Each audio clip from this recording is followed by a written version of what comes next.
আসসালামু আলাইকুম। আপনি কি আপনার প্রিয় আম গাছটি থেকে হুবহু এইরকম আরেকটি চারা তৈরি করতে চান? বীজের চারা থেকে ফল পেতে অনেক সময় লাগে, কিন্তু গুটি কলম করলে মাত্র 1 বছরই ফল পাওয়া সম্ভব। আজ আমি আপনাদের দেখাবো খুব সহজে কিভাবে আম গাছে গুটি কলম করবে। আমাদের যা লাগবে একটি চাকু বা একটা দা। সবচেয়ে বেশি ভালো হয় কোকোপিট দিয়ে কলম করা। প্রথমে একটি সুস্থ এবং রোগমুক্ত ডাল বেছে নিন। ডালটি যেন খুব বেশি চিকন বা খুব বেশি পুরানো না হয়।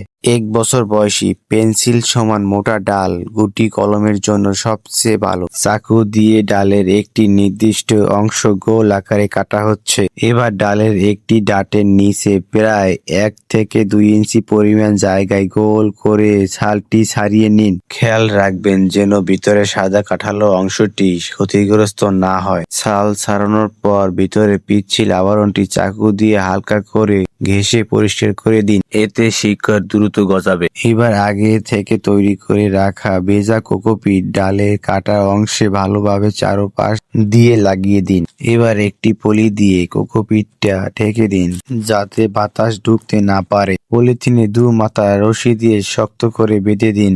আশা করি ভিডিওটি আপনাদের কাজে লাগবে। ভালো লাগলে লাইক দিন এবং বাগান বিষয়ে আরো টিপস পেতে আমাদের সাথেই থাকুন এবং আমার ইউটিউব চ্যানেলটিকে সাবস্ক্রাইব করে যাবেন। ধন্যবাদ।